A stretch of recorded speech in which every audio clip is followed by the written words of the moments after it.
Saludos a toda la banda de periodismo alternativo. Mi nombre es Félix Ompanera y los saludo desde la Ciudad de México.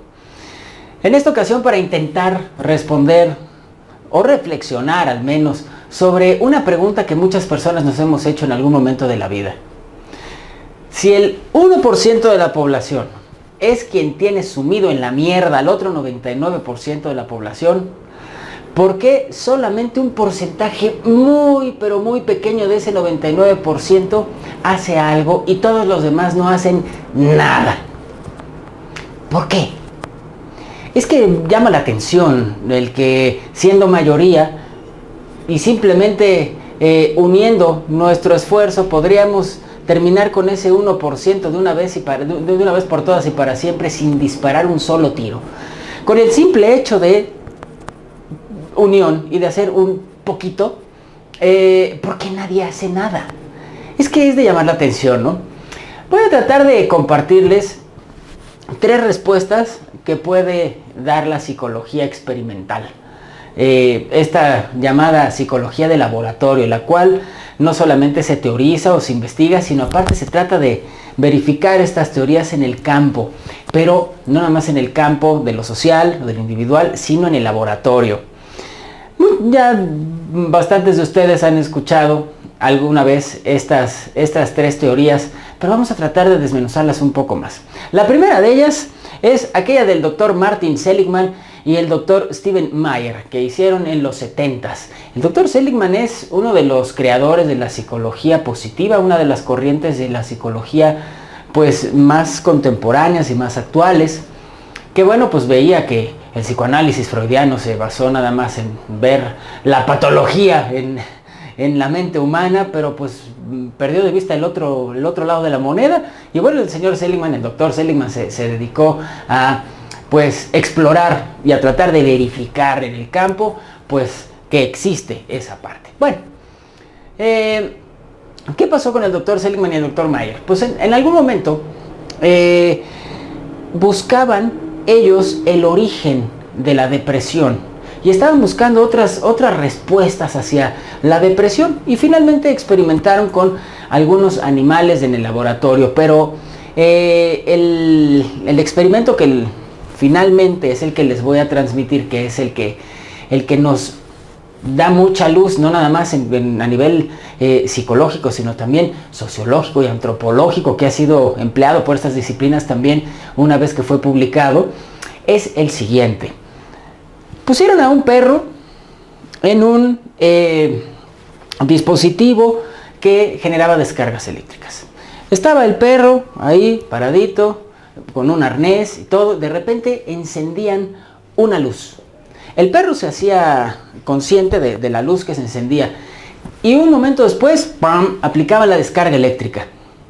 Pronto el perro aprendió a asociar el condicionamiento pavloviano, aprendió a asociar la luz con la descarga eléctrica. Es decir, cada vez que veía la luz ya nomás se ponía durito el pobre perro porque sabía que les iba a venir la descarga. Estas descargas no tenían un patrón de tiempo determinado. Pues podía pasar 1 hora, o podía pasar 5 minutos, o podrían ser inmediatas, pero siempre había una luz que le avisaba. Y de pronto el perro al principio trataba desesperadamente, como cuando veía la luz, de evitar que viniera la descarga eléctrica, pero esta inevitablemente llegaba. Tiempo después, el perro empezó a mostrar síntomas de depresión. Ya veía la luz y pues ya nada más se ponía flojito porque ya sabía que inevitablemente vendría la descarga. Su contraparte, un segundo perro. Pusieron al perro en el mismo lugar con el mismo arnés y con la misma luz. Sin embargo, a este perro le pusieron cerca una palanca con la cual podía desactivar las descargas eléctricas con el simple movimiento de picarlo con el hocico, con la nariz. Con eso podía él detener las descargas eléctricas. Al igual que el primer perro, rápidamente empezó a asociar la luz con la descarga, pero empezó a buscar la manera de detenerlas hasta que la halló. No había mucho como para dónde hacerse, hasta que encontró que podía él detener estas descargas. Posteriormente, A estos dos mismos perros los pasaron a realizar otra prueba. Y los pusieron, vamos a centrarnos en el primer perro, aquel que no tenía la oportunidad de desactivar las descargas. Lo pusieron sobre un tapete que del lado izquierdo generaba descargas. Y del lado derecho no había descargas, no había ningún dispositivo, era madera pura nada más. ¿Qué dividía el lado izquierdo y el lado derecho de estos tapetes? Una muy estrecha barrera, muy estrecha. Vale, cualquiera podía haber cruzado sin ningún problema de un lado a otro esta barrera, que no representaba ningún obstáculo importante. El primer perro, el que no tuvo la oportunidad de tener las descargas, lo pusieron en el tapete y empezaron a aplicarle de igual forma, sin un patrón de tiempo determinado, estas descargas eléctricas.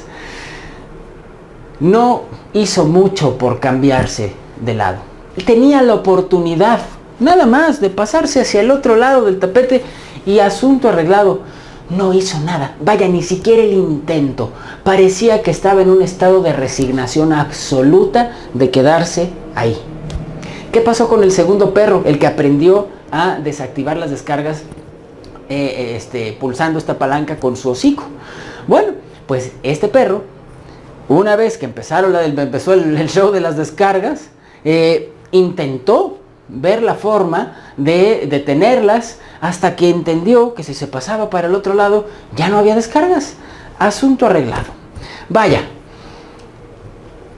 ¿qué nos deja como reflexión este experimento? Si nosotros esto lo podemos aplicar en cualquier área de la vida o de la conducta, no solo animal, por supuesto humana, que es la que nos atañe en esta ocasión, ¿verdad? Vamos a pensar. Bueno, pero antes, es importante que se los diga. Esto después también se experimentó en humanos. Y en los humanos se logró percibir o se logró observar a través del experimento que al principio generaba ira y ansiedad. Obviamente no les daban toques eléctricos. No entiendo por qué a los animales sí y a los humanos no, pero bueno, lo hicieron con otro tipo de estímulos. Al principio, los humanos experimentaban una ira y ansiedad, pero seguían intentando el que las cosas tuvieran un resultado, y al final venía la depresión. Pero no solo esa depresión, sino lo que llamaron los doctores Seligman y Mayer como indefensión aprendida. Y después también se le ha conocido como desamparo aprendido. Es decir, aprendieron a que hicieran lo que hicieran, no iban a poder alterar el resultado. Es decir, tarde o temprano las descargas, los choques eléctricos iban a seguir llegando. O bien, no iban a poder, en caso de los humanos, no iban a poder alcanzar la meta que se habían trazado. Hicieran lo que hicieran. ¿Qué pasó después? Dejaron de intentarlo. Y es que fíjense, y esto es lo importante, un poco la aplicación. Un recién egresado de la universidad que está queriendo comerse al mundo. Y entonces empieza a buscar empleo. Y lo rechazan en 1, en 2, en 3, en 8, en 10. En los primeros va a estar diciendo: pinches empresas, malditos empresarios, es que todo quieren experiencia, pero ¿cómo la tienes si no te dan trabajo? Y aparte pagan una porquería, y mira, nada más nadie me da la oportunidad. Y va a seguir buscando, tratando de lograr el objetivo.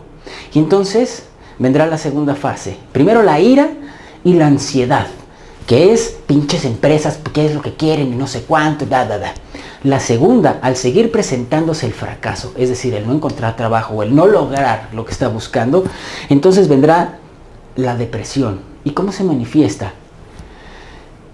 Es que no estoy bien preparado, es que en mi universidad seguramente no me enseñaron ni me dieron las herramientas suficientes para poder resolver tal o cual cosa, o para poder ejercer mi profesión. Es que no soy suficiente, es que los demás son mejores, es que no tengo buena suerte, quizás alguna de estas o todas las anteriores. La tercera fase de todo esto es simple y sencillamente dejar de intentar. Primero vino la ira y a volcar todo el enojo hacia afuera. Después eso empezó a generar esta frustración que puede convertirse en una depresión, a sentirte frustrado, fracasado, no suficiente, un imbécil, menos que otros, etc. Y al final es dejar de intentar. ¿Qué pasó? Se quedó impávido, ya no hizo nada. Ahora llevémoslo a lo social. ¿Y qué pasa cuando llega el político en campaña, no? Y está hablando bien bonito? Ya ven que los políticos en campaña hablan, dan unos discursos magníficos. También los papas cuando andan de gira, sobre todo el último. Pero todo el mundo dice unos discursos bien bonitos, ¿verdad? Y bien populistas, y el trabajo, la unión, la fuerza, el cambio. Esto es lo más, esa es la palabra clave que usan todos los políticos: el cambio y el pueblo. Esas son sus favoritas. Cualquiera se emociona y va entusiasmadísimo a la urna y vota por el candidato. Y a los meses empiezas a ver que no nada más no cambia nada, sino que ya salió por ahí el caso de corrupción, o ya empiezas a ver que también te subió los impuestos, o empiezas a ver que ya llevó a sus amigotes nada más a darle los puestos claves, y que ya se le olvidó el pueblo, y que ya se le olvidó el cambio, y que todo está pasando exactamente igual, nada más que con distinta cara y quizás distinto partido. Pasan 3, 4, 5, 6 años y vuelve a llegar otro candidato o candidata a decirte que el pueblo y el cambio y que la manga del muerto. Con mayor desconfianza, pero probablemente vuelva a ir esta persona a las urnas y volverá a confiar en su candidato. ¿Y qué va a pasar? Absolutamente nada. Lo mismo. Llegará exactamente lo mismo. Ya para la tercera, a lo mejor igual que los perros del experimento del Dr. Seligman y Meyer, entenderán, ahí viene la señal, ¿no? La luz roja, o la luz, ahí viene otra vez el pinche candidato en campaña que me quiere venir a lavar el cerebro, pero ya me la aprendí, después de esto viene la descarga, ¿no? Y sí, efectivamente, ¿y qué va a pasar? A lo mejor, pues ya te deprimes y no votas. Y entonces la gente no participa. Estoy hablando de las urnas como si realmente la democracia fuera real, ¿verdad? Pero vamos a pensar que sirviera de algo. Simple y sencillamente la gente ya deja de participar y no le importa. Pues ¿para qué? Si de todas maneras las cosas no van a cambiar. Van a seguir llegando las descargas eléctricas, haga lo que haga. Pues ¿para qué me esfuerzo? Mejor me quedo aquí. Y en México tenemos mucho el dicho, pues mientras tenga mis tortillas y mis frijoles y seguramente la tele para ver el partido de la decepción nacional, pues ya con eso, ¿no? Y por supuesto la bendición papal. Entonces, pues ya con eso, no importa, ya con eso. De todas maneras me van a venir a chingar, pues mira, mejor me pongo flojito, como el primer perro, ¿se acuerdan? El primer perro del experimento. La gente deja de intentar. Vamos a pensar en aquellos que deciden hacer algo más que ir a las urnas, que en mi opinión no cambia ni cambiará absolutamente nada. Pero vamos a pensar que hay alguien que empieza a tomar acción, un movimiento social, acción colectiva, yo qué sé. Y viene la represión. Primer manifestación, llegan los policías y les destrozan las pancartas, les dan 3 o 4 macanazos y se acabó la manifestación. A la que sigue vuelven a salir, obviamente iracundos y ansiosos por hacer que su voz se escuche, y vuelven a emprender una acción y vuelve a pasar exactamente lo mismo. Llegan los granaderos, los someten, los reprimen y aparte esta vez encarcelan a 2 o 3 para que los demás le bajen de yemas al rompope. Y ahí van a seguir, empecinados, y va a la tercera y va a la cuarta, pero a la quinta ya se la van a empezar a pensar. Pues ¿como para qué? Mira, ya nos deshicieron las manifestaciones, ya nos encarcelaron una u otra, ya lo peor, empezaron a torturar a fulano de tal, no me digas que ya aparte desaparecieron a uno del movimiento, ¿sabes qué? Mejor ahí muere. ¿Y qué pasa? Pues hagas lo que hagas, las cosas no van a cambiar, estás luchando contra el monstruo de las 1000 cabezas. Entonces pues mejor resígnate y quédate como deprimido. Y las personas que están deprimidas, yo alguna vez escuché de una maestra, de una doctora, la explicación más sencilla de depresión. La depresión es una agresión contra uno mismo. ¿Qué pasa cuando uno está deprimido? Dejas de comer, dejas de dormir, dejas de descansar, estás sintiéndote melancólico y triste la mayor parte del tiempo. La tristeza es quizás de todas las emociones la única que realmente duele y lacera interiormente. ¿Qué más? Te aíslas, pierdes el contacto con los demás, estás completamente apático, todo te vale madres, le estás dando vueltas nada más una y otra y otra y otra vez al problema que te llevó a la depresión. O sea, es una agresión ante uno mismo. De una u otra, con todo esto se está uno autoagrediendo, ¿no? Bueno, pues ¿qué pasa con estas personas que están queriendo primero un cambio social y están aparte haciendo algo muy importante, que es tomar acción? Y de pronto las cosas no salen, no llegan a su objetivo, porque hagan lo que hagan, siempre va a haber algo externo que lo impida. Terminan deprimidos, dándole vueltas a las cosas nada más, pero aislados, impávidos, sin hacer gran cosa, o bien, pues, sufriendo alguna violación grave a sus derechos humanos por parte del Estado, que eso es lo peor.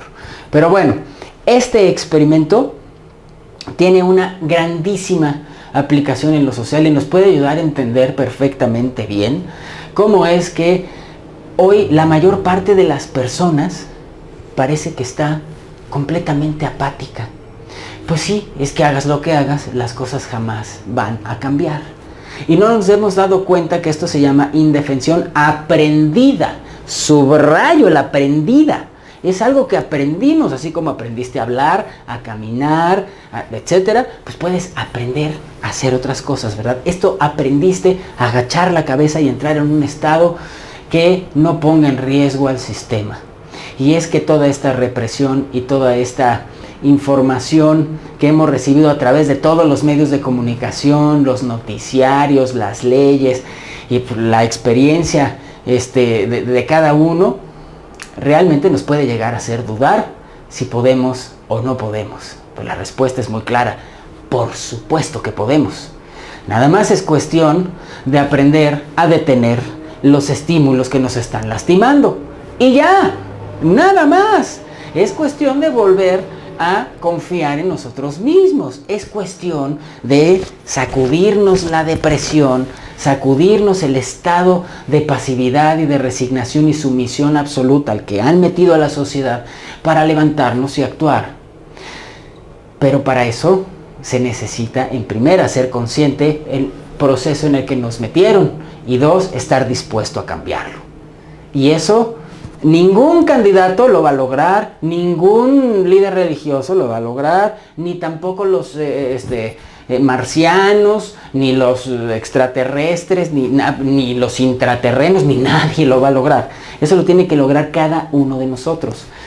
La gran pregunta entonces sería: ¿qué tan dispuesta o qué tan dispuesto estás a hacerlo? Ahí la dejo votando. Vamos a hablar de un segundo experimento, que esto, la verdad es que hay unas grandes dudas.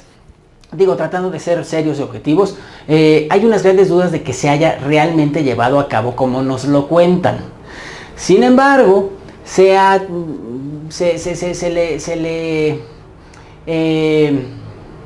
me fue esta palabra, pero no importa. Se dice que un tal Dr. Stephenson, en 1967, realizó un experimento al que llamó adquisición cultural de una respuesta aprendida en monos. Esta vez fueron monos los animales elegidos para el experimento. Ya después salió un psicólogo que dijo: pues miren, esto que nos contaron de Stephenson es una mezcla con un experimento que hizo un tal Dr. Wolfgang Köhler, pero quién sabe. Vaya, no me quiero meter en la polémica de si realmente fue como nos lo contaron o como se lo adueñaron estos expertos del coaching para dar pláticas motivacionales en empresas. Pero bueno, al final esto se ha empleado en diversos escenarios y en diversas áreas. Ahora creo que puede sumar, miren, se ha llevado a cabo o no como nos lo contaron, creo que puede sumar también a la reflexión que estamos haciendo en este momento. Metieron a 5 monos en un cuarto en donde solamente había una penca de bananas colgadas del techo y una escalera para llegar a ella. Algún mono de estos dijo: ¡uy, qué rico, plátanos! Se subió a la escalera y apenas iba subiendo, todos los doctores, la gente que estaba haciendo el experimento empezó a tirar descargas de agua a presión y agua fría. Bañaron al pobre mono que se estaba subiendo a buscar las bananas. El mono, obviamente lo primero que hizo fue asustarse y salir corriendo y cejar en el empeño de buscar una de estas suculentas frutas tropicales. Al rato, el hambre volvió a llevar al mismo mono o alguno de los otros a tratar de alcanzar las bananas. Y al empezar a subir las escaleras, rájatelas. Ahí viene otra vez la descarga de agua y el mismo resultado. El mono asustado que deja de intentarlo y se baja. Y así los tuvieron hasta que ningún mono tuvo la osadía de emprender el buscar una banana. ¿Qué hicieron después? Uno de estos especialistas tomó a uno de los monos al azar, lo sacó del cuarto y metió a un mono nuevo que no había estado en el experimento anterior. Al rato el mono, después de socializar un poco con sus 4 compañeros nuevos, dice, oh, bien, bananas. Y entonces quiere empezar a subirse la escalera y los otros 4 que ya sabían lo que le iba a pasar, no, pendejo, bájate de ahí. Y empezaron a tratar de bajarlo a como diera lugar y ya saben cuál fue la respuesta. ¡Fua! El agua a más no poder hasta que el mono dejó de intentarlo. Los otros 4 se le quedaron mirando con cara de, ya ves, idiota, te lo advertimos, pero ahí vas. Bueno, esto mismo hicieron con todos los monos. Sacaron a otro y metieron uno nuevo. Y luego a otro y a uno nuevo. Al final, no les voy a hacer el cuento largo, había 5 monos ahí adentro que no habían visto. Y es que saben que ya la regué ahorita. Al primer mono que metieron, no le echaron agua, fueron sus compañeros nada más los que lo bajaron. Y él no entendía, bueno, ¿qué les pasa, idiotas? Pues si están las... No, es que no sabes lo que va a pasar, pum, y lo bajaron. Discúlpenme ustedes, me emocioné mucho con el experimento. Entonces, a él no le echaron agua, fueron sus compañeros, los otros 4, que sí ya sabían lo que iba a pasar, los que lo bajaron. Acto seguido, cuando ya cambiaron a los otros monos, y los 5 que estaban allá adentro, ninguno había recibido el baño a la hora de subir por la banana, ya ninguno lo intentó. Y esto nos deja ver algo muy claro, ¿no? Esto nos deja ver algo muy claro. Los primeros 5 fueron los osados y los que recibieron el castigo, digamos, por haber intentado ir por la fruta. Ninguno de los otros 5 lo sufrieron. Sin embargo, los demás les fueron transmitiendo el miedo. Los demás les fueron diciendo, no no está bien, no hagas eso, es malo, nos puedes perjudicar a todos. Y así fue, de manera tal que ninguno de los 5 lo intentaba ya, pero ninguno de los 5 sabía por qué. Eso es lo más importante. Ninguno de los 5 sabía por qué y ya no lo intentaban. Volteen a su alrededor. Volteen a su alrededor. Ok, si tú no has intentado una acción social para tratar de hacer un cambio en tu comunidad, etcétera, ¿por qué no lo intentas? Porque quizás empezaste a escuchar a papá y a mamá que decían, uy, no.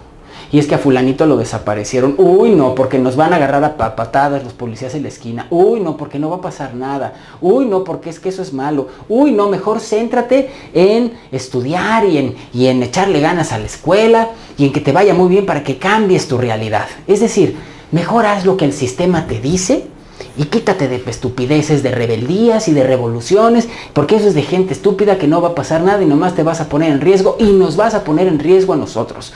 Sobre todo con el qué dirán. ¿Cómo vamos a tener una hija revolucionaria? ¿Cómo vamos a tener un hijo revolucionario en esta familia? No, ¿qué van a decir los Betancourt? No, de semejante afrenta. ¿Qué van a decir en la iglesia? No. Aquí somos una familia que sigue las Sagradas Escrituras. Punto, ¿no? Cada quien en su contexto. Pero como son la misma familia, los mismos vecinos, los mismos amigos, la misma sociedad, la que cuando uno levanta la mano dicen no. No sé cómo es en tu país, pero aquí en el mío, en donde yo nací y vivo, es muy frecuente. Va un tipo manejando algún transporte público, el camión o lo que tú me digas. En este país no se tiene una cultura vial que digamos, un respeto por los demás, mucho menos en la calle, y en la Ciudad de México absolutamente menos. Vamos a pensar que este tipo viene manejando como una auténtica bestia, porque es lo más común. Si alguien de los pasajeros le dice, oye maestro, ¿le puedes bajar por favor? Vienes manejando muy rápido. aunque todos vengan agarrados, ya saben, con uñas, dientes y pelos de donde pueden, porque vienen asustados de que en cualquier momento este tipo puede cometer un accidente, todo el mundo va a voltear a ver feo al que se quejó. La gran mayoría de los pasajeros van a voltear así como hasta para decir, uff, pues si no te gusta, vete en taxi. Eso pasa en este país. Y todos están siendo, en ese momento, todos están corriendo un riesgo. Pero aquel que osó decir algo por proteger sus derechos y lo de los demás pasajeros, en ese momento acaba siendo el tirano y el villano. Vaya pues, esto es un ejemplo muy chiquitito, pero llévenlo a nivel macro. Y es lo mismo que pasa. Cuando hay una manifestación, legítima o no, en la calle, cuando personas salen al espacio público a expresar una inconformidad contra un sistema que no tiene patas ni que está patas para arriba y que se está buscando llamar la atención y que se está buscando generar un cambio a través, por lo menos, de la queja, pues todos los automovilistas se quejan de ellos. Y todos los automovilistas dicen que son unos pinches huevones, que son unos buenos para nada, que son unos egoístas, que no se ponen a pensar en todos los demás, que se pongan a trabajar y que dejen de fregarle la vida a los otros. Cuando lo que no se ponen a pensar es que esos están haciendo el trabajo que deberíamos estar haciendo todos. Sí, claro, también a mí me ha tocado participar de los dos lados, del que va caminando, gritando alguna consigna, o del que se queda atorado en el tránsito, pues porque está pasando una manifestación. Ok, sí, pero ¿y no nos hemos puesto a pensar que en realidad ese puñado de personas, 12, 15,